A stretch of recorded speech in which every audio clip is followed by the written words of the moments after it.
people who are using, whether it's abortion or a supposed death panel, those are people who are using abortion as cover for opposition to health care.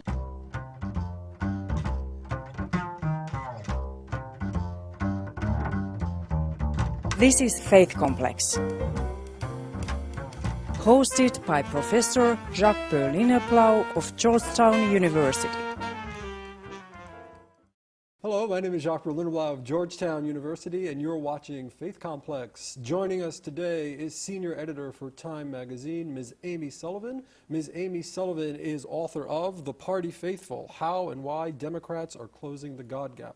Ms. Sullivan, thank you for coming to Georgetown today. It's a pleasure. Thanks for having me. Have you heard anything about this, healthcare debate? Have you heard about this?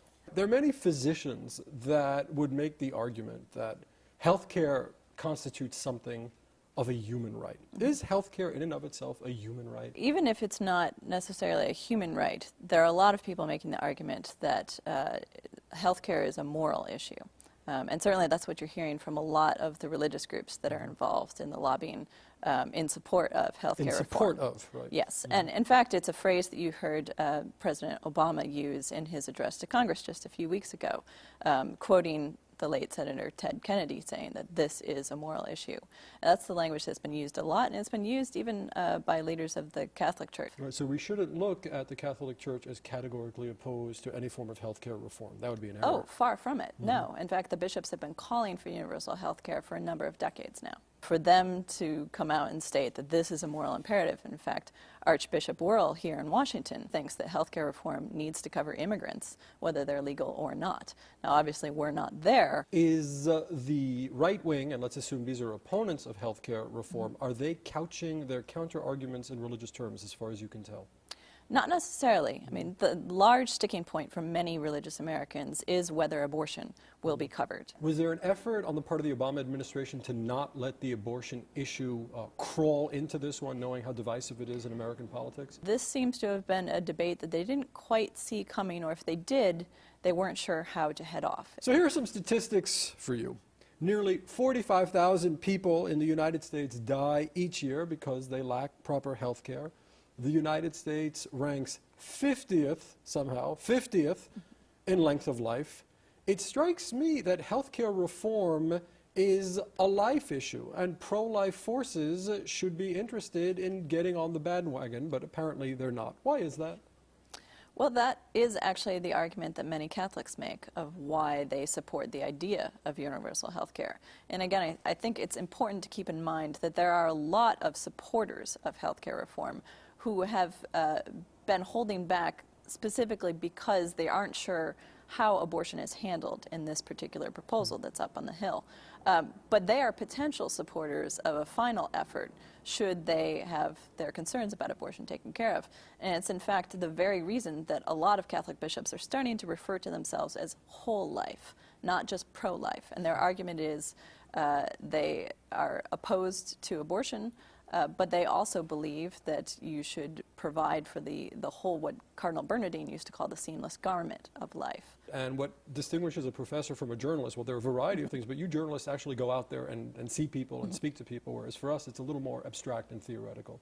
So these town hall meetings, the irate conservative columnists, who are they religiously speaking? I've yet to see a journalist tackle that. Who are they? Well, that may be because they span the religious spectrum, and it doesn't define their opposition to health care necessarily. It's important to know that there are people who are using, whether it's abortion or supposed death panels or anything else that has come up in terms of, the idea that this is some communist system. Those are people who are using abortion as cover for opposition to health care. Now, my surmise was this was kind of a flume generated out of the values voters of 2004. So perhaps I'm mistaken. Is there a correlation between having been a values voters, watching John McCain, the GOP, losing in 2008, and picking up your placard and your bullhorn and heading out to a town hall meeting? Is there any correlation? Not necessarily, no. In previous iterations, what we've seen is there's actually not a lot of difference in terms of support for healthcare reform within religious categories. Now, it may be that this specific debate and the fact that it's a Democratic president who has put this as one of his number one agenda items. Maybe that is driving some of the opposition. The second thing I'm learning from you is that the Democrats were really off message on this one, and there were a variety of tactical errors that were made all along. When the concern about rumors about death panels started to come up, everybody in Washington, at least, whether they are being honest about it or not, understands there are not death panels in healthcare reform. Instead of saying, absolutely, we are not talking about euthanizing people, they would say, well, we're giving people the choice. The language of that was just concerning. I think the White House could have come out and just said, absolutely not. We're not talking about euthanasia. We are talking about end-of-life care, which includes all of these other things. In your reporting for Time magazine, which we've been following very carefully, you've been generally critical of Republican criticisms of the Obama health care package. Are there some moments where you look at some of these criticisms and you yourself say, well, that actually is valid? Well, certainly the way that abortion was handled in the original proposal was extremely vague, not laid out. So when you heard people on both sides kind of interpreting the language for themselves, they were both right. Now we're starting to get a little more specific language. The president has come out and said that he would support explicit language ruling out the use of public funds to pay for abortion. And so now when you hear some of the pro-life critics of the plan say, well, that doesn't mean it, he's not going to stand behind it, it's a little hard. There's not as much proof for their arguments as maybe there was in the beginning.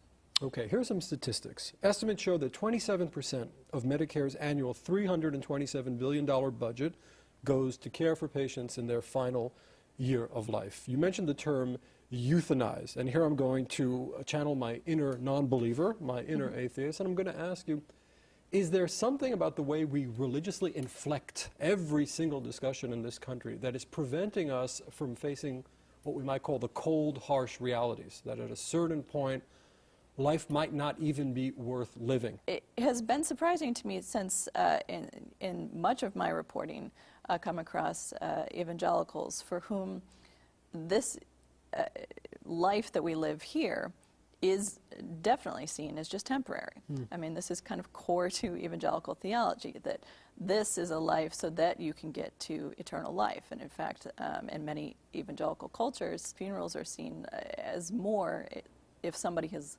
lived what is seen to be a full life, as a reason to rejoice in someone You're stepping up. going on to heaven. Exactly.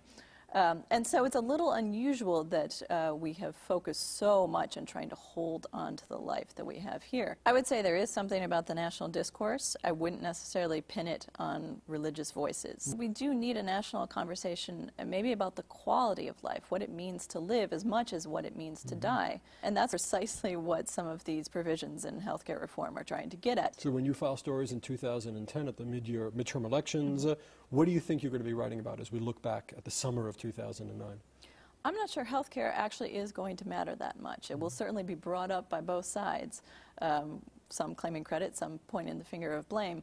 It may be more likely, and in fact very likely, that we will be talking about the economy still. It was the issue in 2008, and it will be the issue again in 2010.